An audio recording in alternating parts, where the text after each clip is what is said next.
quizá una de las historias más conocidas de del Antiguo Testamento, toda la Biblia. De pequeña hemos conocido esa historia, una joven judía desconocida que llega a ser la misma reina de todo el imperio, y en esa posición puede salvar a su pueblo de una exterminación total. Es una historia que tiene todos los elementos que hace una historia buena, pues tiene intriga, tiene suspenso, tiene un villano, tiene una heroína, un conflicto que se resuelve y al final un final feliz, ¿no? Pero, como he dicho, me ha costado un poco porque también el libro de Esther tiene unas dificultades. La primera dificultad es que no se nombra el nombre de Dios en todo ese libro. Tú dices, imagínate, un libro de la Biblia que no nombra a Dios. Solo hay otro más, que es Cantar de los Cantares, que tampoco nombra a Dios, pero se entiende un poco más porque es como una alegoría de la relación de Dios con su pueblo. Pero yo creo, aunque muchos debaten de eso, de que no se nombra a Dios, yo creo que simplemente Dios no quiso poner su nombre en ese libro. Y por una razón, creo yo, quiso mostrarnos una sociedad, una cultura totalmente apartada de Dios. Y ni siquiera debemos decir apartado, totalmente sin Dios, que Dios no entra en esta cultura, totalmente pagana. Y sin embargo, aunque no está el nombre de Dios, la mano de Dios, el dedo de Dios está en todas las páginas del libro. El libro de Esther nos traslada al reino de los medos y los persas, unos 480 años antes de Cristo. Y unos 100 años antes de esto, Dios había mandado a su pueblo en exilio a Babilonia, a esta región, por su pecado, por un castigo. Durante 70 años iban a estar allí. Y luego, al final de esos 70 años, os acordáis del rey Ciro, que les dejó cierta libertad para volver a su tierra. Y unos 50.000 judíos habían vuelto ya. Eso parece muchos, pero todavía quedaban muchos en Persia. Habían pasado varias generaciones, ya se habían establecido allí, se habrían echado raíces y supongo que les iba a costar eso, arrancar todo de nuevo y empezar allí en su tierra, así que se quedaban. Pero realmente eran judíos y los judíos pertenecían en Judea, en su tierra. Y en ese sentido podríamos decir que estaban fuera de la voluntad de Dios en ese momento. Y algunos comentaristas dicen que de cuánto se habían secularizado estas personas en este momento de la historia. Pero ¿sabéis lo que es de ánimo? Que incluso en ese momento, en esa cultura tan lejos de Dios, y la verdad que cuando lo pienso es muy parecido a nuestra cultura, que no toma en cuenta a Dios para nada. Dios pone en acción un plan que demuestra que Él sí que reina, Él gobierna sobre todo, como dice en Daniel 2:24, y además Daniel es otro que vivió en exilio como Esther. Dice, el Dios del cielo levantará un reino que no será jamás destruido, ni será el reino dejado a otro pueblo. Desmenuzará y consumirá a todos estos reinos, pero Él permanecerá para siempre. Y esto quizá es el tema, uno de los temas importantes del libro, quizá el tema más importante es el reino de Dios en contraste con el reino de los hombres. Dios reina y su reino va a vencer. Realmente en toda la Biblia, desde el huerto de Edén, tenemos esta enemistad entre los dos, entre el reino de Dios y el reino de los hombres. Cuando Dios prometió mandar un Salvador, la simiente de la mujer, y a través de la historia sabíamos que este Salvador venía por su pueblo escogido. Entonces Satanás hacía todo lo que estaba en su poder para destruir ese pueblo. Y en el libro de Esther tenemos uno de los intentos o los esfuerzos más fuertes, más feroces de Satanás para destruir del todo el pueblo de Dios. Pero el reino de Dios prevalece y Dios usa a Esther para cumplir su voluntad. Hoy vamos a mirar, vamos a correr un poco, pero vamos a mirar capítulo 1 y capítulo 2. Habrá algunos estudios más, no sé cuántos, depende cómo voy aprendiendo de esto, pero claro, haremos algunos estudios más. Vamos a ver simplemente en el capítulo 1, vemos el rey, y en el capítulo 2 vemos la reina. Vemos el rey Asuero en el capítulo 1 y en el capítulo 2 la esposa del rey, que es Esther. Entonces, en primer lugar, el rey, las pretensiones del hombre. Esto demuestra las pretensiones que tenía el rey Asuero. Era hijo de Darío, nos suena Darío del libro de Daniel, cuando él estuvo en el foso de los leones. Darío era el rey, pues este es su hijo, y era gobernador o rey del imperio persa desde 486 a 465 a.C. Su imperio se extendía por una región enorme, desde la India, lo que sería quizá hoy Pakistán, hasta Etiopía, en África. Unos 100 millones de personas en aquel entonces, o sea, enorme. Su capital, bueno, era de 127 provincias en toda esta región. Su capital era Susa, que es hoy en día sería en el país de Irán. Pero incluso con ese imperio no estaba ni satisfecho, quería ampliar y hacer más territorio. Según la historia, él tenía el reto, Asuero tenía el reto de conquistar Grecia en este entonces. Grecia, que estaba en su apogeo, podríamos decir, era su próxima meta. Y de hecho es muy probable que estos banquetes y estas fiestas que organizaba para los gobernadores y todas las personas importantes del reino era con el propósito de recaudar un poco de apoyo para esta campaña militar que quería hacer en Grecia. Así que con un imperio así, ¿te imaginas el poder que tenía este rey? Dice en el versículo 2, fue afirmado sobre su trono. Y eso habla de su autoridad.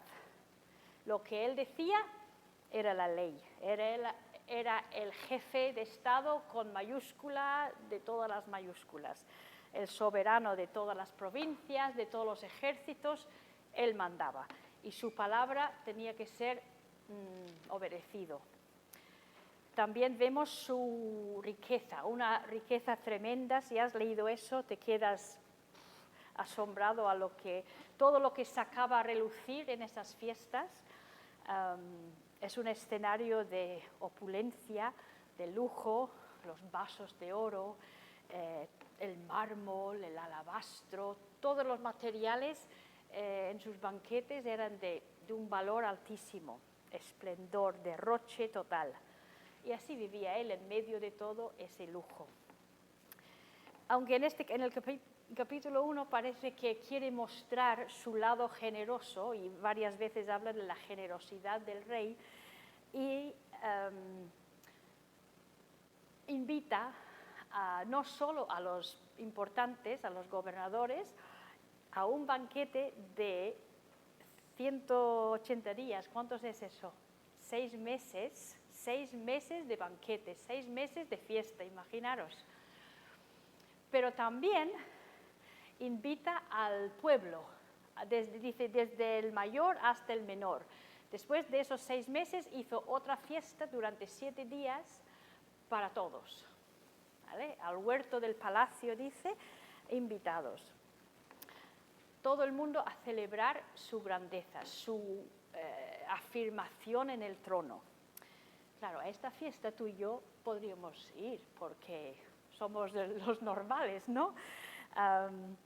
A la otra no hubiéramos recibido una invitación, pero bien, ahora nos llega una invitación al palacio, al huerto del palacio y vamos, claro, vamos de celebración.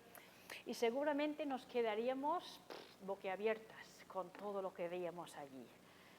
Tanto lujo, estilo, los colores, allí hablan de unos, yo me puedo imaginar unas como carpas, un sitio impresionante, la decoración, la comida, la bebida, todo lo que apela a los sentidos.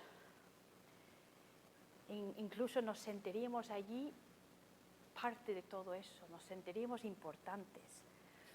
Hasta que pasaba ya los 7 días y teníamos que volver a nuestra casa, nuestra casita pobrecita, diríamos, nos vendría el bajón, ¿verdad?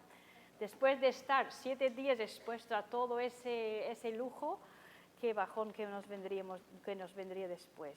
Pues así quería Asuero influenciar al pueblo para que le tuvieran en más estima. ¿Sabes una cosa, hermanas? Nosotros hoy en día nos dejamos influenciar tanto y tan fácilmente por las cosas de este mundo. Los ricos, los poderosos, los famosos tienen tantos seguidores y influencian tanto en nuestras vidas. Vemos sus casas, vemos su ropa, vemos su estilo de vida y decimos, wow, yo quiero seguir a esta persona, yo quiero ser así. Y todo eso que apela a nuestros sentidos, nuestra carne. Solo tienes que pensar en el Instagram, por ejemplo. Nos dejamos influenciar por lo que vemos allí. Estaba hablando con los jóvenes el otro domingo de esto y estaba desafiándoles un poco de pasar más tiempo en la palabra de Dios que en las pantallas que tienen. Y terminamos hablando precisamente de este tema, de Instagram, de cómo seguimos a personas y yo les decía, ¿qué aporta a nuestra vida eso? ¿Qué beneficio sacamos de eso? Desde luego a nuestra vida diaria no lo sé, pero a la vida espiritual, desde luego, os digo nada de nada. Pregúntatelo a ti también, pregúntatelo tú también, porque es solo una de las maneras que tiene el Dios de este mundo para meterse en nuestras vidas y en nuestros hogares. Y nos dejamos influenciar, nos quedamos embelesadas con estas cosas del mundo. Así que mucho cuidado con lo que te influencia, lo que dejas que te influencie. Que sean las cosas del Señor, que no sean las cosas de este mundo. Ahora, volviendo a Asuero, parecía una generosidad que le llevaba a hacer estos banquetes, pero realmente era orgullo total. Él quería, lo dice en el versículo 4, él quería mostrar las riquezas de su gloria. Quería que la gente viera cómo era él, lo grande que era él. Y era nada más que una jactancia por parte de él. Mírame a mí, mira todo lo que yo tengo y encima soy tan bueno que lo comparto con vosotros. Eso es lo que él pensaba. Cuán agradecidos tenéis que estar por lo que yo os estoy dando. Y el resultado de eso, pues lo que él pedía era sumisión total a su majestad, porque él no estaba acostumbrado a que nadie le dijera que no. ¿Te imaginas en esos banquetes con los importantes todo el peloteo que puede haber habido allí? Ay, sí, majestad, por supuesto, majestad, lo que usted diga. ¿Te imaginas? Todo el mundo delante de él. Eso es lo que él esperaba y eso es lo que él recibía normalmente, hasta que alguien le dijo, no, pues no voy a hacer lo que tú quieres. Ya sabemos quién era, ¿no? Su misma mujer, su reina, que decidió que no estaba dispuesta a venir al rey y pasear su belleza delante de él y de sus hombres, y simplemente rehusó venir. Vaya, alguien que había atrevido a decir no al rey. Ahora, hablando de Vasti, hizo lo correcto en no venir, a no obedecer las órdenes del rey. Aquí hay bastante diferencia de opinión y hasta los comentaristas más fiables incluso están un poco divididos, si hizo bien o si hizo mal.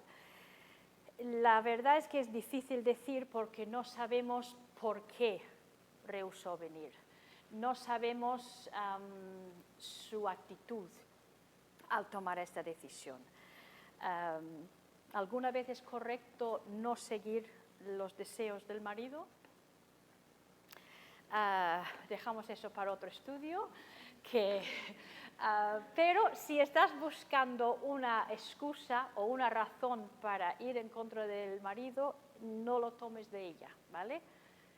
Ella era una reina pagana, ella no tenía la luz del Evangelio, no tenía el Nuevo Testamento, donde el Nuevo Testamento nos explica bastante claramente las relaciones de marido y mujer. Entonces, ella no es un ejemplo a seguir, vamos a decir. Y dejamos la pregunta para más adelante. Por alguna razón que no sabemos, ella dijo no a su rey todopoderoso, que él se pensaba que era, y por supuesto recibió las consecuencias. En primer lugar, se estalló de ira su marido y luego le quitó de en medio. Esa ira demuestra también que él no tenía control de sí mismo. Es un poco irónico, ¿no? Que él, que quería controlar el mundo entero, no podía ni controlar su propio espíritu. Y hay varias veces que vemos ira, enojo en estos dos capítulos que le sale por parte del rey Asuero. También vemos que no tenía sabiduría para tratar los asuntos difíciles. Cuando llega una cosa así, siempre tiene que ser asesorado o ayudado por sus hombres de confianza. Y tiene varios hombres aquí que le dicen qué debe hacer. Tanta autoridad que parecía que tenía, tanto poder. Y luego cuando dicta una ley, realmente la ley no viene de él, viene de sus hombres. Así que realmente eso hace que su autoridad carece de fundamento. Era también un hombre caprichoso. Ahora pues nada, me hago otra ley. Como las leyes de los medos y los persas no se podían cambiar, entonces si no me gusta lo que está pasando, hago otra ley, porque solo pensaba en sí mismo. Entonces en este capítulo, por mucho que él quiera brillar y jactarse de su gloria, su poder, su esplendor, realmente lo que nos enseña Dios en este capítulo es un hombre arrogante, un hombre rico sí, y con poder terrenal, pero un hombre autoritativo, caprichoso, sin dominio propio, sobre todo muy, muy orgulloso. Este es el hombre que dirigía toda esta zona, toda esta región, estas 127 provincias, un hombre que se creía Dios realmente. Y yo puedo imaginar al Dios de los cielos, al Dios del universo, reírse de él. Como dice en el Salmo 2, el que mora en los cielos se reirá, el Señor se burlará de ellos. Me imagino que Dios podría haberle dicho, tú que tienes tantas pretensiones de gloria, de poder, no sabes lo que es la gloria, no sabes lo que es el poder, el dominio, la autoridad, porque esas cosas me pertenecen a mí. Y tú solo eres un pequeño títere en mi mano que yo voy a usarte para hacer mi voluntad, porque es mi consejo el que permanecerá, y yo haré todo lo que yo quiero. Eso le podría haber dicho Dios. ¿Tú te crees el centro del universo? Pues yo voy a hacer contigo lo que yo quiero. Así que eso es el rey, esas son las pretensiones que tenía. Entonces vamos a ir ahora a mirar en el capítulo 2 una esposa para el rey. Y en este capítulo vemos la providencia de Dios, la mano de Dios obrando. La providencia de Dios es ese control que Él tiene de las circunstancias de nuestra vida para protegernos, para cuidarnos, que somos su pueblo. El capítulo 2 empieza diciendo, pasadas estas cosas. Lo del capítulo 1 queda atrás y realmente hay 4 años entre el capítulo 1 y el capítulo 2. El rey Asuero había quitado a Vasti de en medio, pero no se había buscado una reina enseguida. Lo que había hecho era marcharse a Grecia para conquistar Grecia, y le había ido mal, según la historia. Eso no nos cuenta aquí la palabra de Dios, pero está en la historia. Le había ido mal, había sido derrotado y vuelve a Susa. Supongo que viene, como diríamos, con el rabo entre las piernas, viene con su ego bien tocado, y luego dice, cuando ya se le pasó la ira, se acordó de Vasti, lo que había pasado. Y otra vez son sus hombres de confianza que le sugieren un plan para buscar otra reina. Dice, vamos a tener un concurso de belleza para encontrar una reina. Ahora, esto no era un sencillo concurso de belleza. Era algo realmente degradante para una joven. Lo que querían hacer era reunir jóvenes, vírgenes, o sea, chicas jóvenes, bonitas, traerles al palacio, a ver quién era la más guapa y la que más agradaba al rey. Ahora, si te tocaba a ti, tú eras reclutada para el harén del rey. Y no era un año, porque habla de 12 meses, no era un año de tratamientos de belleza, de spas, de cremas y todas las cosas que nos parecerían muy guay. No, estabas siendo preparada para el momento en que tenías que acudir a la cama del rey. Si no le agradabas, entonces pasarías el resto de tu vida allí en el harén como una concubina suya. No podrías salir y no podrías casarte. Realmente eres como una prisionera. Puede ser que habría como unas 400 chicas en esta situación. No era nada bonito, era un plan pagano, un plan degradante y horrible realmente. No sabemos si Esther fue a esto voluntariamente o si fue llevada contra su voluntad. Realmente, de lo que dice la palabra de Dios no hay manera de saberlo, pero también sabemos que la palabra de Asuero tenía que ser obedecido. Entonces, no sabemos. Pero aún en esa situación tan difícil, no es que Dios solo sepa lo que está pasando, Dios en esto está dirigiendo las circunstancias. Y podemos ver claramente su mano, esta providencia obrando.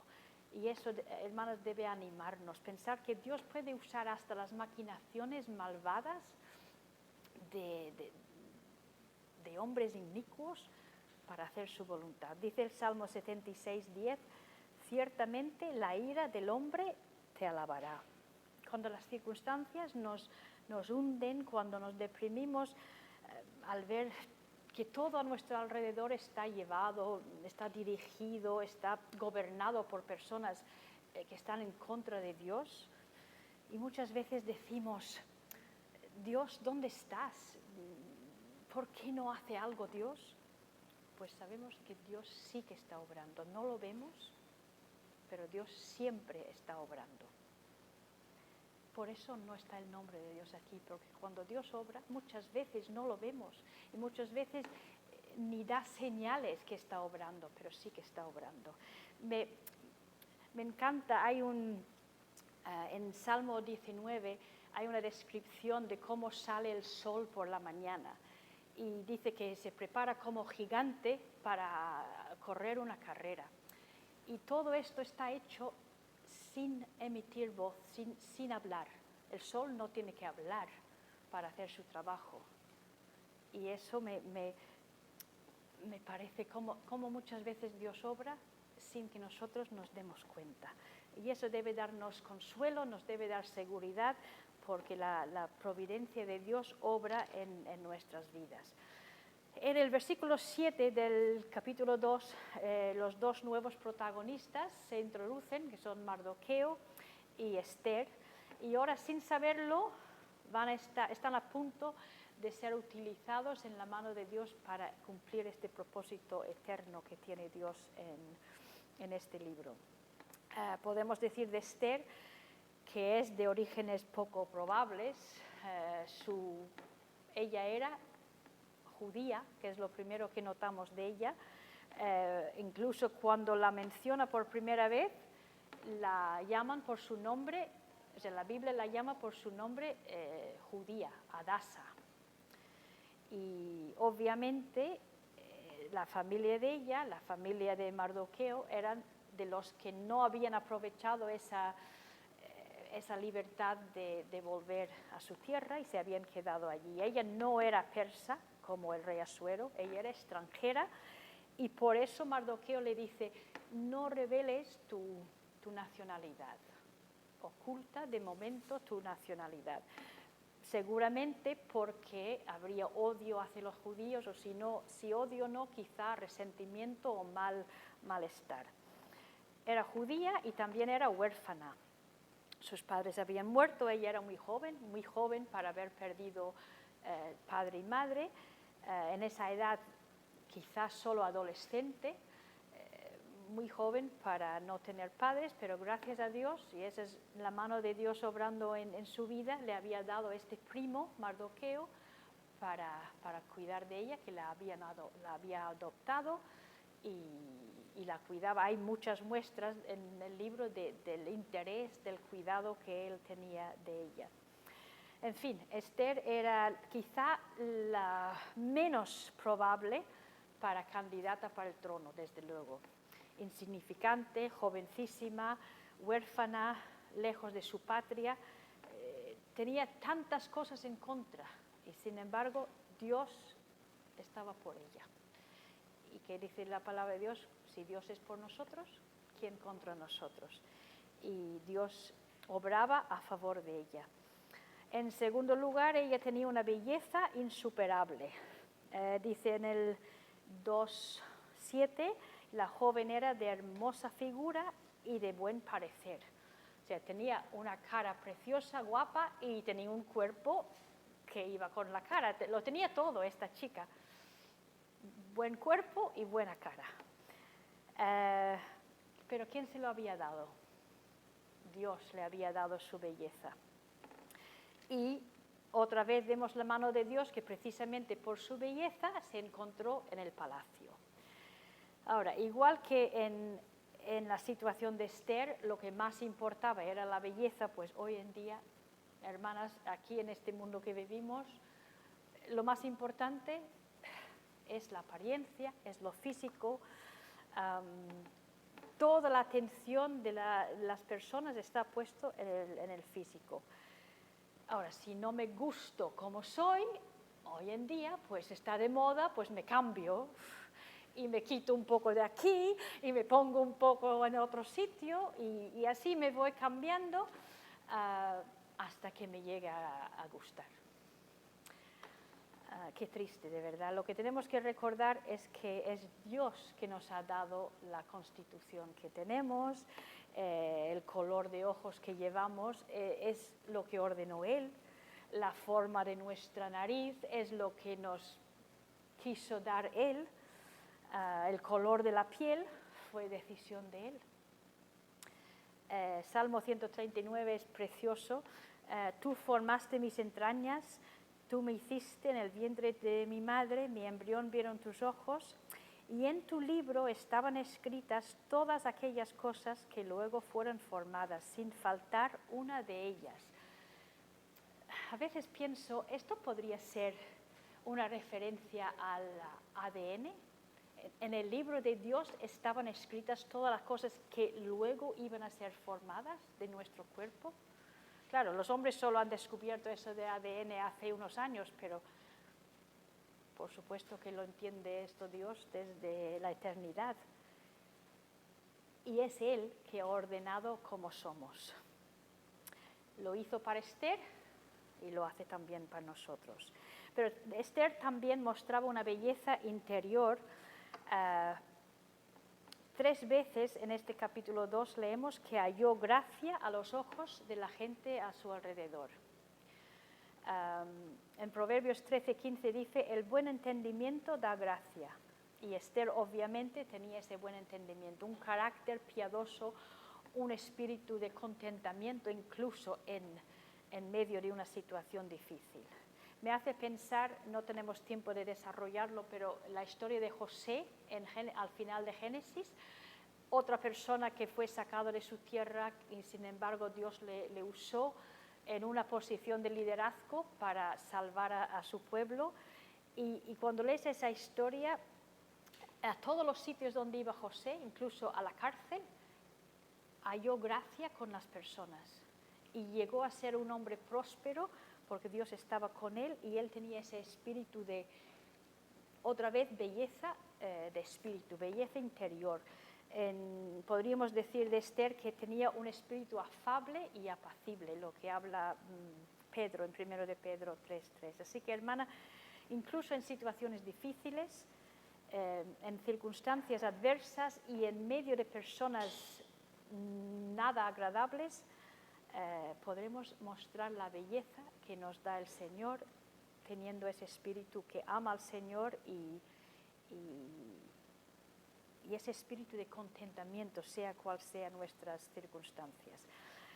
Y en último lugar, para Esther, una posición inigualable. Terminó como la reina de todo el imperio de Persia.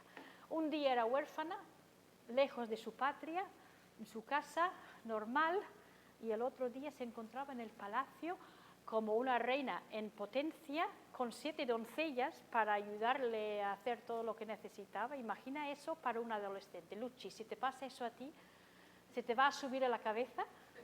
Es posible que eso podría haberle subido a la cabeza.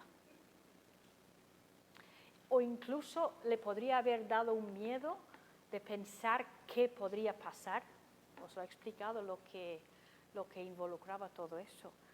Pero ella dejó que Dios obrara, que Dios hiciera su voluntad, y la voluntad de Dios era que Esther llegara a ser la reina, que la corona se pusiera sobre su cabeza.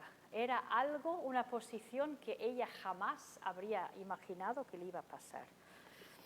Ahora, ¿cómo llegó Asuero a escoger a Esther? ¿Sería solamente por su belleza física? Ese hombre que podría haber tenido cualquier mujer de todo el imperio.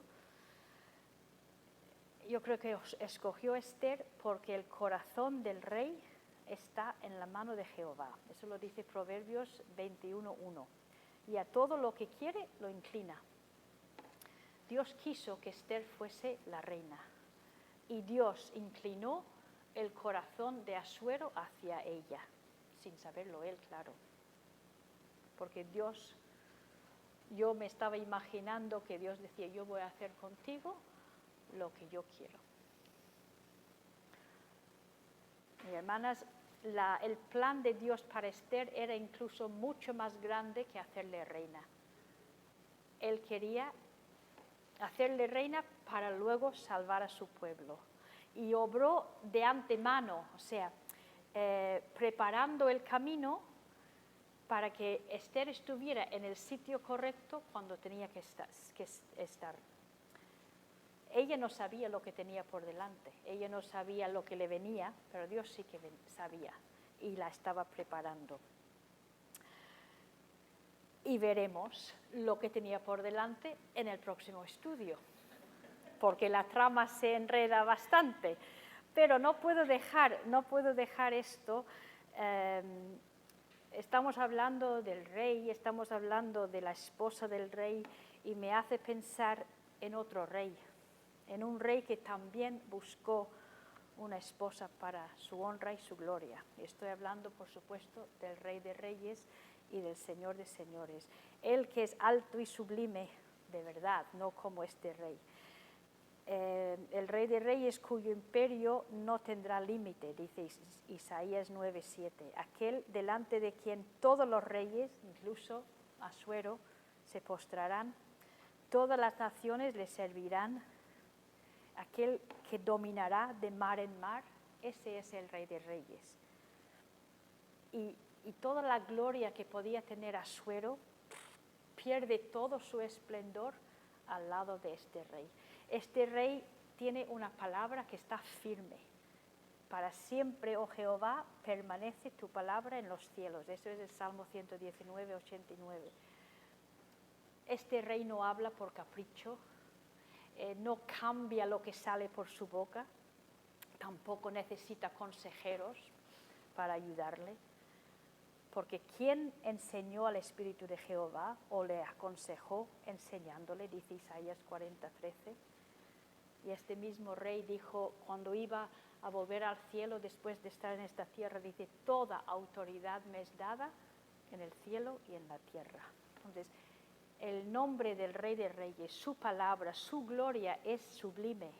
Y sin embargo, se humilló y haciéndose obediente hasta la muerte y muerte de cruz para buscar a su esposa, para buscar una reina. La frase que me llamó la atención aquí en el capítulo 1 era que Asuero quiso mostrar las riquezas de su gracia. Y me sonó como, me suena familiar ese versículo.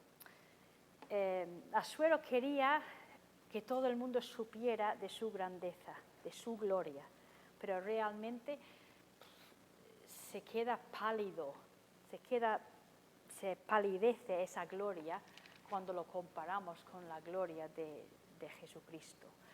En Efesios 1:8, y eso es el versículo que me sonaba, dice Pablo, alumbrando los ojos de vuestro entendimiento para que sepáis cuáles son las riquezas de la gloria de su herencia en los santos.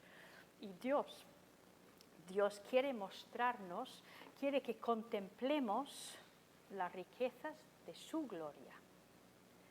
¿Y qué son esas riquezas? Pues dice en Efesios que es su herencia en los santos, que nosotros, sus hijos, sus redimidos, somos su herencia. ¡Qué maravilla, qué gracia! Eso sí que es gracia, eso sí que es gloria, eso sí que resplandece más que las riquezas y la gloria que quería promocionar Asuero. Y Dios no lo celebra durante 6 meses, Dios lo va a celebrar para toda la eternidad.